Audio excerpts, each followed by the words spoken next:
stunting ya, pendengar. Dan ini kaitannya karena kemarin tentu saja secara nasional program makan bergizi gratis ini sudah di launching ya, tepatnya kemarin di hari Senin ya, program secara nasional. Dan ini pastinya tentunya mengingatkan kita, apalagi kalau misalnya kita sebagai orang tua, untuk bisa selalu memberikan makan yang bergizi untuk anak-anak. Nah, dengan top makan bergizi untuk pencegahan stunting.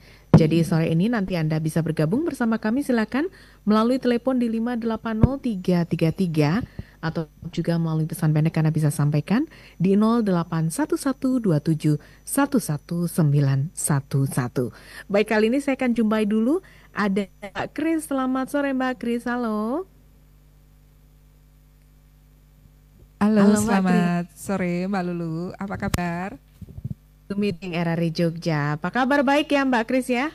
Baik, ini baru hujan nih di Sleman. Hujan deras ya, ini dari kawasan Kota Baru melihat ke arah utara mendungnya gelap sekali.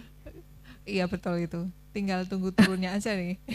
Iya, tunggu gilirannya ya kota ya Mbak ya. Bener. Berarti deras sekali ya di kawasan RSUD Sleman ya untuk saat ini ya. Iya. Iya, baik. Nah, kali ini kita akan berbincang dengan topik makan bergizi untuk pencegahan stunting ya, Mbak Kris ya. Nah, Iya. kali ini mungkin kita bisa awali dengan makan yang bergizi itu sebenarnya makan apa sih, Mbak Kris? Mungkin bisa dijelaskan nih, silakan Mbak Kris. Oke. Sebelumnya kita terima kasih boleh bergabung bersama RRI Pro 1 Korwil 11 nih ya Mbak Lulu ya. Iya, Surakarta, betul Purwokerto, sekali. Semarang, dan Yogyakarta kita gabung pada sore hari ini. Tadi seperti yang sampaikan Mbak Lulu, apa sih makanan bergizi atau apa sih makan yang bergizi itu seperti apa? Kalau dulu kita mengenal 4 sehat 5 sempurna, ini nggak lagi-lagi sekarang ya, bahkan ada 5 piringku. Tapi mungkin perlu kita pahami bersama, ini terutama untuk ibu-ibu sebagai apa ya, pejuang kesehatan ya, sebagai orang yang diandalkan oleh anak-anak karena berkaitan dengan tema kita terkait dengan stunting. Jadi makanan bergizi adalah makanan yang memenuhi kebutuhan energi baik untuk metabolisme basal, kecepatan pertumbuhan, dan aktivitas bagi anak kita. Tentunya ada, kalau kita sebutkan, mengandung ada karbohidrat, ada protein, ada mineral, vitamin, lemak, dan juga mineral-mineral lain yang dibutuhkan untuk pertumbuhan, untuk metabolisme basal, dan juga untuk aktivitas sehari-hari bagi kita semua sebagai makhluk hidup ya, sebagai bukan hanya untuk anak-anak tapi juga untuk kita para dewasa. Kira-kira seperti itu Mbak Lulu. Jadi Oke. nutrisi yang memang perlu kita butuhkan, bukan sekedar penuh kayak gitu ya. Mm-mm. Mm-mm. Tapi ada syaratnya nggak sih sebenarnya makan itu bisa disebut sebagai makan yang bergizi, Mbak Kris? Mm-mm. Makanan bergizi, kalau tadi kan kita ada beberapa hal yang saya sebutkan bahwa dia akan memenuhi kebutuhan energi, kebutuhan untuk percepatan pertumbuhan, dan juga mendukung untuk aktivitas sehari-hari. Kita membutuhkan kalori, ada beberapa sumber kalori, antara lain ada karbohidrat. Lemak Mm-mm. pun juga nanti akan menjadi sumber kalori bagi aktivitas kita sehari-hari. Dan tentunya protein, kalau dulu kita kenal sebagai zat pembangun untuk proses energi kita, untuk proses pertumbuhan dan perkembangan dari sel-sel yang ada di dalam tubuh kita. Nah, sumber protein ini macam-macam ya. Tadi Mbak Lulu sudah cerita bahwa tanggal 6 kemarin merupakan sebuah momentum bahwa Mm-mm. program makan gizi Gratis. gratis ya sudah Iya. dicanangkan dari pemerintah, terutama untuk anak-anak kita. Dan semoga ini memang akan menjadi sebuah awitan budaya makan sehat Recording in progress. di seluruh rakyat Indonesia, diawali dari anak-anak kita, terutama untuk pencegahan stunting. Memang bukan kemudian kita berikan kepada ibu hamil saja, tetapi juga dari anak-anak yang mulai mengalami tumbuh dan berkembang. Baik. Nah, ini kalau bisa dibilang berarti anak usia berapa ya untuk membutuhkan makan bergizi itu? Oke, eh, tak tengokkan kepean saya. Jadi dari sumber Permenkes RI nomor 28 tahun 2019, lalu anak umur 7 sampai 9 tahun itu paling tidak mestinya mempunyai berat badan 27 kilo dengan tinggi 130 cm. Kebutuhan kalorinya sekitar 1650. Ini kalau saya sudah tak potong ya, kan saya di 1200 kayak gitu. Nah, proteinnya itu kebutuhannya 40 gram, lemaknya 55 gram, kemudian karbohidrat 250 gram. Sebenarnya ini sudah bukan satu hal yang sulit untuk ibu-ibu cari ya, karena kalau kita mencari sekarang itu apa sih yang nggak bisa kita lihat ya. Kalau daging sapi 10 gram protein itu kira-kira berapa ya? Kira-kira setengah on. Setengah on itu kecil on. banget ya. Kecil banget tapi matang ya. Setengah on matang itu untuk daging sapi atau satu potong sedang itu kandungannya 10 gram protein. Nah, ini kalau untuk anak kita membutuhkan 40 gram ya berarti kira-kira 200 gram sehari. 200 gram. Iya. Sehari. Kan nggak sampai seperempat kilo ya. Gitu. Nah, nggak sampai seperempat kilo iya, ya. Betul. Kalau kemudian bisa daging ayam. Memang untuk daging ayam kita untuk makanan bergizi dan juga makan sehat itu ada tutorial atau juknis ya. Juknis bolehlah dibilang dengan isi piringku, di mana di sana lauk pauk itu berimbang juga dengan makanan pokok maupun buah-buahan dan sayuran. Nah, terkait dengan kebutuhan kalori tadi, kalau kalori pada anak 250 gram itu kira-kira kalau di sendok itu 14 sendok nasi. Kalau saya dan Mbak Lulu mungkin 7 aja ya, 125 gram kayak gitu ya. 3 aja. Ya. Jadi kita mengurangi protein, kemudian kita mengurangi karbohidrat, kemudian lebih ke protein. Karena memang kita sepantaran nggak sih?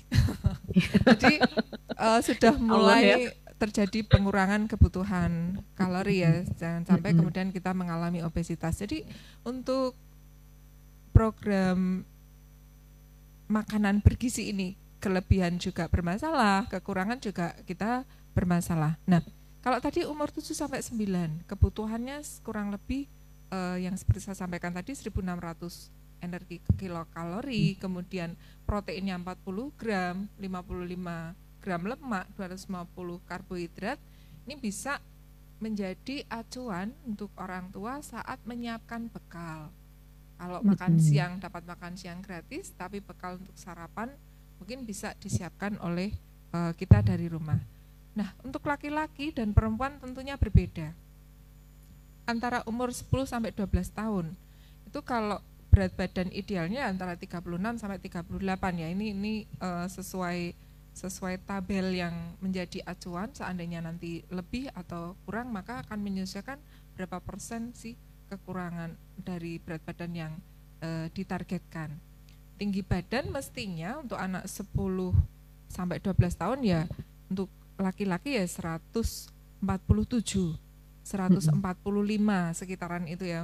Mereka mulai tinggi ya, ini anak-anak SD yang mau masuk ke SMP. Nah, kalorinya untuk laki-laki sedikit lebih banyak daripada yang wanita. Mungkin karena faktor exercise pada laki-laki dan juga hormon laki-laki memang berbeda daripada wanita. Sekitar 2000 kalori atau kalau wanita ya 1900. Nah, tentunya ini akan mengikuti kebutuhan karbohidratnya maupun kebutuhan protein dan lemaknya. Mengapa kemudian protein dan lemak dan karbohidrat yang menjadi dasar? Ya, ini merupakan komponen utama dalam pemenuhan gizi kita sehari-hari. Begitu Mbak Lulu. Oke, baik. Nah, artinya di sini kenapa sih harus makan yang bergizi itu, dan apakah ada sebab-sebabnya? Seperti misalnya akibatnya begitu ya. Akibatnya kalau misalnya dari anak tidak dibiasakan makan bergizi. Apalagi kalau sekarang kita tahu nih banyak ya seperti yang instan-instan gitu. Misalnya nugget atau sosis atau apa begitu ya, Mbak. Nah, itu bagaimana itu, Mbak, untuk menyikapinya juga begitu? Ada sebuah slogan, Anda makan mati pelan-pelan, tidak makan Anda mati sekarang. Nah, pilih mana nih? Kalau kita tidak makan maka kita akan mati. Kalaupun makan kita akan mati pelan-pelan terkait dengan efek yang kita terima. Tetapi karena ini membutuhkan sebuah kebijakan dari yang memberi izin, sama juga dengan kalau kita mengizinkan anak main gadget atau gawe ya. Jadi budaya makan di rumah itu sangat mempengaruhi pola makan, pola hidup sehari-hari dari anak kita. Maka memang lebih baik seorang ibu itu berkontribusi langsung terkait dengan menu yang disiapkan untuk putra-putrinya. Apakah kemudian, oh anakku tuh sukanya sosis, ya nggak bakalan lah kita kemudian memberikan sosis setiap harinya. Kalaupun kita mau memberikan nugget ya, nugget itu banyak sekali merek atau produk yang disiapkan, dan homemade pun kita bisa membuat dengan komposisi yang bisa kita atur sesuai dengan pengetahuan terkait dengan kecukupan nutrisi, dan ini tentunya menu sehat untuk anakku kayak gitu.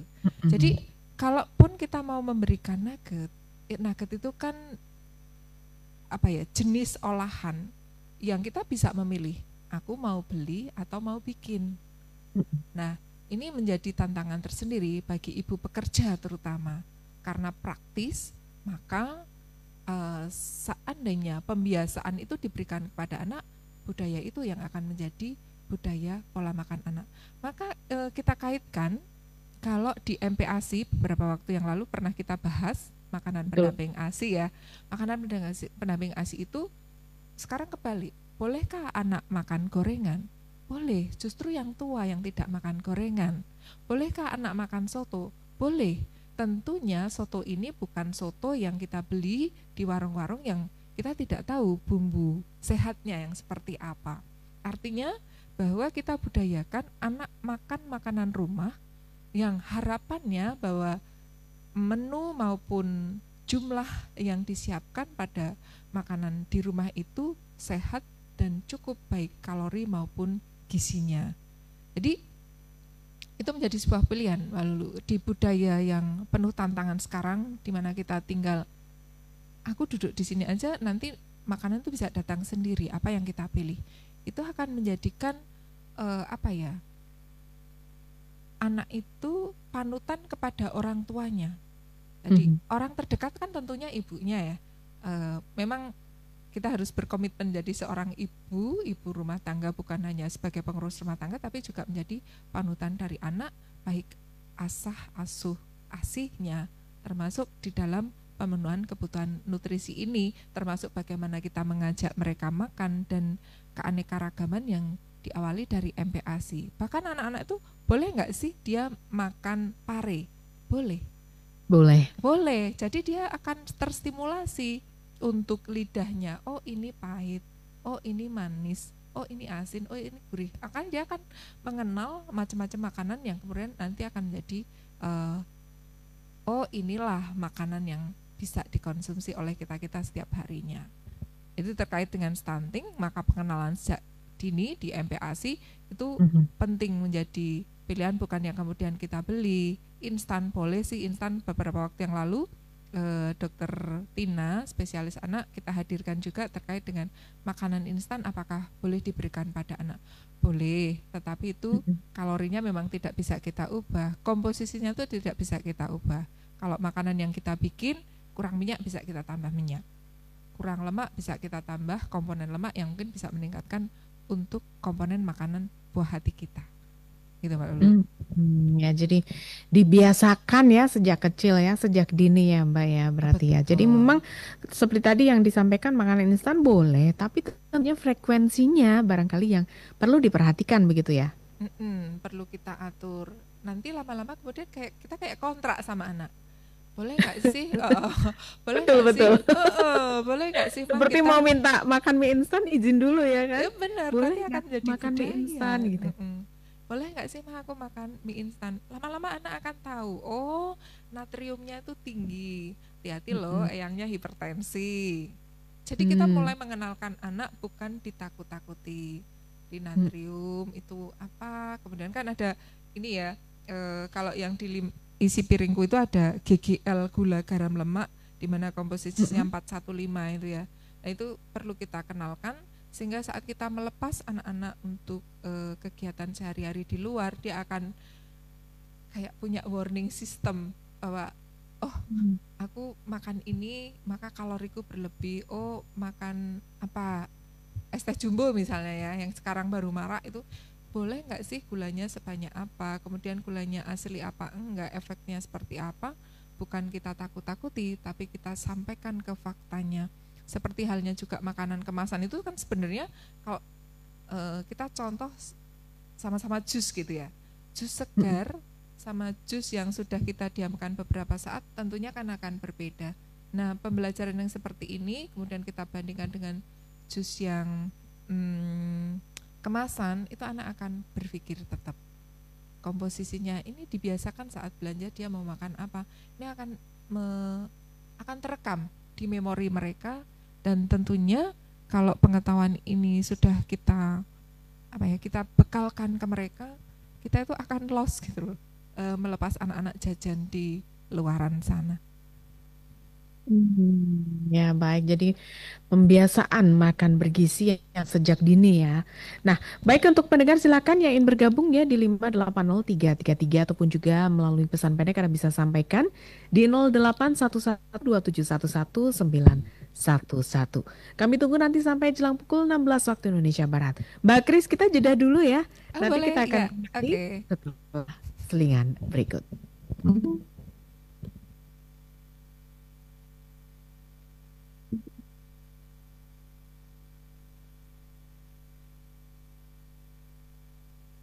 Cinta masih sama jika kau tak berkunjung.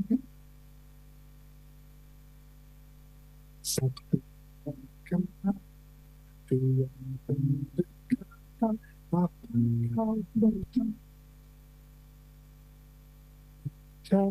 Bencana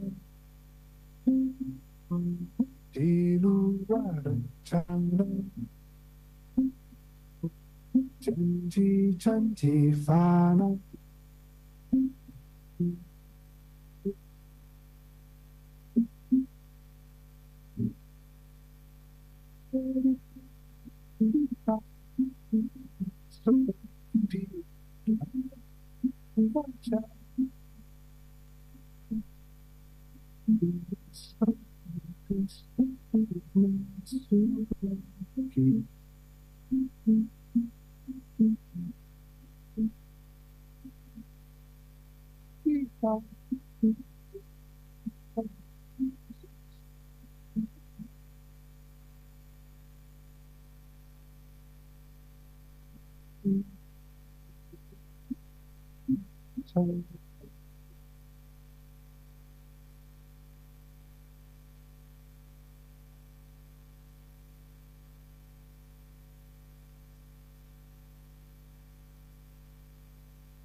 Bukan seperti di layar-layar kaca.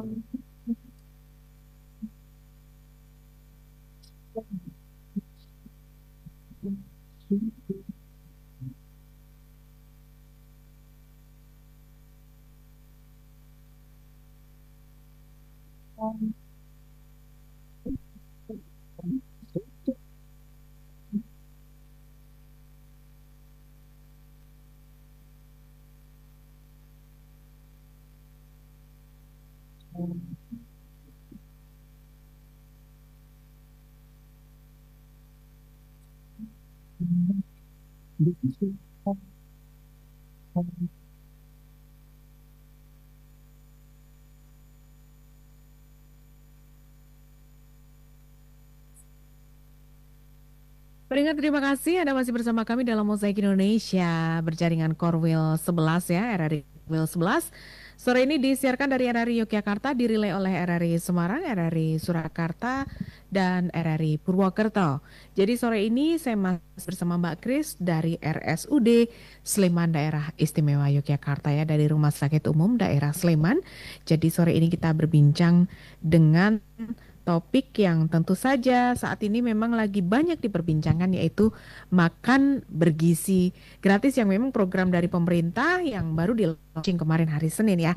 Dan kali ini kita ulas dengan makan bergizi yang ternyata memang untuk pencegahan stunting ya. Ini sangat penting, apalagi tadi juga Mbak Kris promosi kesehatan RSUD Sleman sudah menjelaskan bahwa makan bergizi yang diberikan sejak dini ini artinya akan menimbulkan kebiasaan-kebiasaan yang baik ya. Seperti misalnya anak jadi suka sayur atau mungkin makanan-makanan tertentu yang itu sebenarnya sangat bergizi untuk dikonsumsi. Nah, ada WA yang sudah masuk ini Mbak Kris, saya akan bacakan dulu ini dari Ibu Indah yang ada di Mergangsan yang bertanya.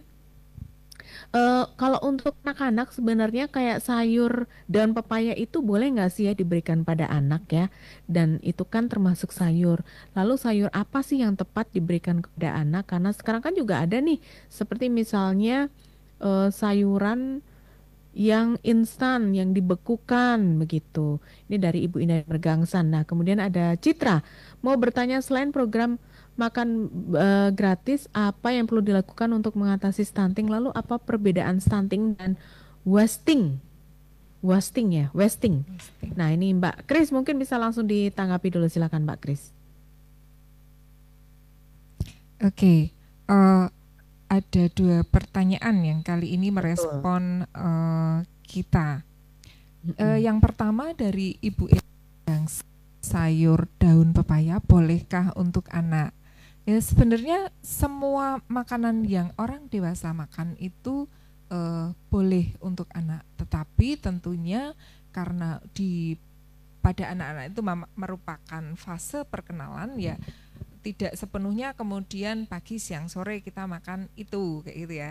Jadi fase perkenalan, mari kita kenalan, dan tentunya ada beberapa zat tertentu yang kemudian membuat perut itu tidak nyaman untuk sayur daun pepaya ya, karena selain kalium sama apalagi ya satunya, kok lupa ya, nanti PR untuk saya Mbak dulu.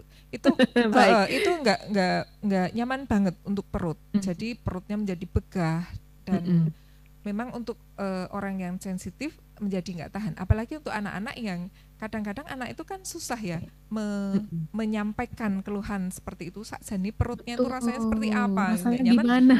Bilangnya pasti cuma satu, perutnya sakit begitu ya. Terus kemudian malah nggak mau makan. Dan ini jangan sampai terjadi. Tentunya tadi yang saya sampaikan, Kak Indah yang ada di Mergangsan, sayur pepaya pada prinsipnya boleh, tetapi fase perkenalan. Apalagi itu Kak, ada ya di nasi merah Gunung Kidulan itu kan memang daun pepaya ya, oseng daun pepaya sama teri itu enak banget itu Mbak. Nah ini boleh anak-anak dikenalkan yang seperti ini, karena ini memang makanan sehari-hari yang untuk makanan-makanan di rumah makan yang prasmanan itu banyak sekali menu-menu seperti ini ditawarkan, karena memang menjadi menu ciri khas. Kemudian bagaimana dengan sayur instan? Ya ini ada penelepon dulu, kita angkat dulu. Oh ya, boleh silakan ya. Lama, baik ya. Halo, selamat sore. Sore Mbak Lulu. Ini dengan Pak Ahmad Fauzi. Ya silakan Pak Ahmad Fauzi. Amin. Begini tentang masalah sayur-sayuran ya. Memang dari dulu sampai sekarang juga Bu, sayur-sayuran memang suka. Kebetulan saya kan sayur bayam di depan rumah juga saya nanam sendiri seperti bayam sebagainya. Ya kebetulan kan latar belakang pendidikan saya dari SPMA, SPMA pasti identik dengan alam ya Bu ya, seperti itu. Nah di sini, nah tapi kan sejauh mana buat anak-anak lah, anak yang masih jadi kalau sejauh keamanan seperti macam sayur-sayuran, sayur bayam terutama ya, saya paling suka tuh sayur bayam itu kan. Bagaimana untuk secara gizinya buat anak-anak kan. Nah sekarang udah mulai ya ada makanan bergizi bagi anak siswa, tapi kayaknya ini masih belum merata. Jadi program tersebut program yang sudah terlanjur sah gitu kan. Ya, jadi kalau dinaikkan nanti ditagih. Nah, di sini apakah lebih efektif nanti dalam jangka 5 tahun seperti itu? Saya pesimis ini lebih efektif kan seperti itu. Ya, mungkin itu tanggapan Ibu bagaimana tentang program makan gratis yang bergizi bagi para siswa, apakah akan berlanjut atau bagaimana, ini kan masih Baik. tanda tanya itu. Baik, terima kasih Pak Terima kasih, Fauzi. Wah, Iya. ini Waalaikumsalam. ini Ya, silakan Pak Kris. ini sepertinya beliau mencermati tentang program makan bersama, makan bergizi gratis ya. Ya, sebenarnya kalau mengutip dari berita yang disampaikan bahwa dapur MBG ini dilengkapi dengan ahli gizi dan akuntan ya, sudah dilengkapi ahli gizi dan akuntan, dan sepertinya ini tidak kemudian merata di seluruh Indonesia karena memang pasti kita menggunakan sampling ya. Iya, kalau tidak salah dimulai di 190 titik pada 26 provinsi. Nah, ini kemarin disampaikan oleh Hasan ya, menegaskan jumlah UMKM yang terlibat dalam rantai pasok MBG, dan tentunya ini sudah dengan pertimbangan-pertimbangan tertentu sehingga akhirnya ada badan gizi nasional kalau nggak salah. Badan gizi nasional ya, yang kemudian mendapatkan ketugasan terkait dengan program MBG ini. Nah, ini salah satu program yang menurut saya baik kalau tadi kita mengupas bahwa kita terkait dengan budaya sehari-hari, bahkan di beberapa menu daftar kita ngepek ya, menu makan bergizi gratis di beberapa daerah itu sumber karbohidratnya nggak sama. Ya, misalnya kayak di area mayoritas Sumatera, karbohidratnya menggunakan nasi, tapi di area Mentawai karbohidratnya menggunakan sagu, talas, kayak gitu. Termasuk juga di area Kalimantan, talas, singkong, kemudian Jawa Tengah ada nasi dan jagung. Jadi ini mungkin malah sepertinya membangun untuk budaya makan gratis, tapi juga memberdayakan produk hasil pertanian produk lokal hasil pertanian di seluruh Indonesia. Kita pernah dijajah sama nasi. Jangan sampai kemudian kita nanti dijajah oleh gandum kayak gitu. Kita punya sumber kalori yang jangan sampai kemudian anak-anak kita lupa akan sagu, lupa akan jagung. Nah, kalau tadi ada pesimis, selama itu belum kita mulai, Pak, mungkin kita tidak akan tahu seperti apa sih evaluasinya. Dan tentunya anak satu dengan yang lain akan dibudayakan, mau enggak mereka akan makan makanan ini. Walaupun di berita kemarin ada yang enggak suka buncis, kemudian dia tidak makan. Nah, ini kan tidak serta-merta kemudian digeneralisir bahwa program makan gratis itu tidak baik. Nah, pasti akan ada evaluasi-evaluasi termasuk terkait lauk, dan saya sempat berbincang dengan teman, menu 10.000 itu kalau aku yang belanja dapat apa kayak gitu ya. Tapi ternyata ini diupayakan, artinya kalau itu tanpa potong pajak dan sebagainya, ini budaya kita bersih dari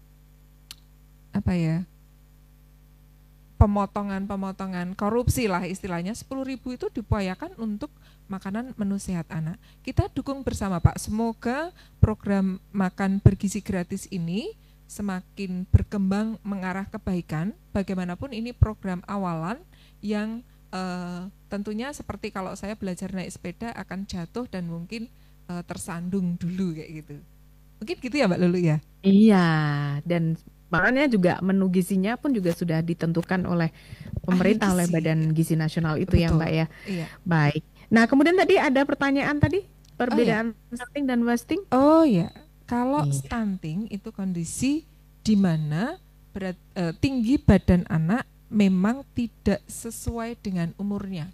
Mengapa yang kita gunakan tolok ukur adalah tinggi?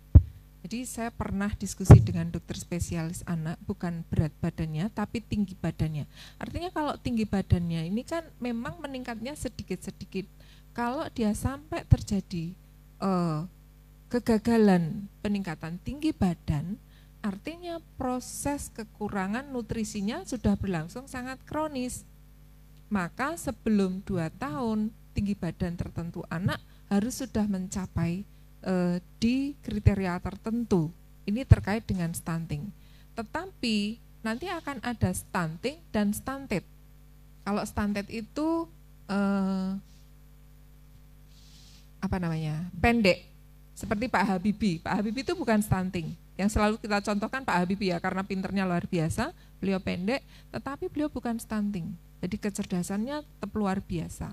Nah ini dari segi kecerdasan, kemudian dari status gizi yang lain, nanti ada penimbangan berat badan, kemudian anak itu memang yang menjadi indikator ada berapa deviasi, 2 standar deviasi lebih dari itu, maka akan menjadi indikator seorang anak apakah ini masuk stunting atau stunted. Nah, kasus yang terjadi bahwa stunting itu bukan hanya karena ekonomi lemah. Kami di Sleman waktu itu di sekitar RSUD kita mendapatkan 2 anak stunting dan ternyata orang tuanya adalah orang tua yang berada. Ayah ibunya seorang PNS, eyangnya juga orang yang terpandang, tetapi ternyata pola makan anak yang bermasalah. Tinggi badannya tidak mencapai sesuai standar yang distandarkan di tumbuh kembang anak. Nah, kemudian kalau wasting itu apa? Wasting kondisi ketika berat badan anak tidak sesuai dengan tinggi badannya, sehingga tubuhnya terlihat kurus dan kurang ideal. Jadi wasting itu lebih ke kekurangan gizi yang sangat dibanding dengan yang stunting, kayak gitu. Tergambar nggak ya? Iya, wasting dan stunting ya. Ternyata Iya. saya malah baru tahu loh ada istilah wasting ini loh. Jadi kalau wasting itu mungkin asupan diet anak yang sangat kurang. Jadi memang gizi buruk kayak gitu.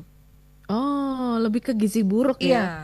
Apakah ciri-cirinya seperti sama ya, yang misalnya banyak di media, misalnya perutnya membesar begitu, Mbak? Yang pasti sangat kurus ya. Kurus ya, kurus kemudian sangat kurus. yang perut kurus tapi perutnya membesar itu, bukan ya? Bengkak di kedua punggung kaki, kadang-kadang sampai menyusuk aja lemah, perutnya buncit kayak gitu-gitu. Jadi benar-benar kalau wasting itu benar-benar gizi buruk gitu ya, masuk gizi buruk gitu sudah ya. masuk level gizi buruk ya. Iya. Tapi kalau artinya di sini kalau stunting di usia tertentu misalnya, oh anak ini stunting, nah apa itu masih bisa diperbaiki dengan makan yang bergizi ini tadi, perubahan pola makan ini, Mbak? Nah, makanya kemudian kita ajak untuk seluruh masyarakat itu kita waspada. Kalau kemudian di 1000 hari kehidupan itu anak tidak mengalami pertumbuhan dengan baik, harus segera dievaluasi. Tapi memang selalu sebagai seorang promosi kesehatan ya, sebenarnya tetap bisa Mbak diperbaiki. Tetapi proses tumbuh kembang anak itu kan di 1000 hari kehidupan ya. Makanya kalau tadi ada program makan gratis yang kita angkat menjadi materi diskusi kita siang hari ini, sebenarnya relate dengan Hari Gizi Nasional pada bulan Januari yang diperingati setiap tanggal 25 Januari ini. Ya, saya jawab dulu Mbak Lulu bahwa untuk stunting kalau belum terlambat masih bisa diperbaiki. Tapi kalau sudah terlambat ya memang kemudian gimana ya, sudah ada squel tertentu yang kemudian tidak sesempurna kalau kita mengasuh anak itu secara optimal di 1000 hari kehidupan. Nah, saya kemarin tertarik banget dengan yang ditawarkan Mbak Lulu bahwa besok kita bahas tentang gizi untuk pencegahan stunting kayak gitu ya. Nah, tanggal 25 Januari Mbak Lulu itu diperingati sebagai Hari Gizi Nasional. Dan pada tahun ini temanya adalah nutrisi untuk masa depan. Nah, cocok kan dengan yang di nutrisi untuk masa depan. Oh, nutrisi untuk masa depan. Dengan program mosaik terkait dengan pencegahan stunting dengan gizi. Wah, boleh nanti kita bisa bahas lagi nih Mbak ya. Pokoknya nggak ada habisnya kalau masalah gizi. Iya, kalau masalah gizi. Nah, baik ini berarti artinya di sini kan bisa kita ambil kesimpulan. Nah, jadi benar berarti ya untuk kebiasaan makan bergizi ini sejak dini akan mencegah stunting begitu ya Mbak Kris ya? Betul banget Mbak. Jadi stunting itu bukan kemudian setelah hamil kita perbaiki, tidak. Demikian stunting terutama kita agak prihatin dengan budaya yang mungkin sedikit bergeser ya dengan pola makan anak, di mana sekarang itu banyak sekali menu-menu yang lewat yang seliwer itu tuh lebih ke karbo ya. Maka kadang-kadang terjadi yang namanya anemia. Sehingga program, mungkin itu hasil penelitian bahwa sekian persen bahwa anak dan remaja mengalami anemia, maka kemudian ada program minum zat besi secara bersama-sama yang dicanangkan beberapa waktu yang lalu. Remaja putri itu ya? Untuk remaja putri, karena remaja putri ini apa ya, mungkin tidak seperti waktu kita dulu ya. Kadang-kadang kemudian kita tidak bisa menutup mata yang anak kemudian kesalahan pergaulan, hamil di luar nikah dan seterusnya itu jangan sampai terjadi. Anak yang dikandungnya itu kemudian menjadi generasi yang akan datang dalam kondisi yang kurang gizi. Maka untuk konseling dari pranikah pun akan dilakukan pemeriksaan HB saat ini. Nah, kembali ke budaya makanan bergizi tadi, kalau sejak anak-anak, sejak MPASI, anak-anak sudah terbiasa dengan makanan yang gizi seimbang seperti diisi piringku tadi, ada sayur, lauk, buah, kemudian makanan pokok, maka akan menjadi budaya hidup sehatnya nanti tentunya dengan dibekali pengetahuan-pengetahuan kepada anak betapa pentingnya nutrisi yang harus dia konsumsi, termasuk pengenalan kepada anak-anak makanan-makanan pengganti. Misalnya kan ada nasi, ada beras merah, ada kentang, ada singkong, ada jagung dan seterusnya. Ini akan menjadi tantangan tersendiri bagi anak-anak kemudian untuk memodifikasi pola hidup dan pola makannya. Anak-anak sekarang itu masuk di gen apa ya? Gen alfa ya. Gen alfa.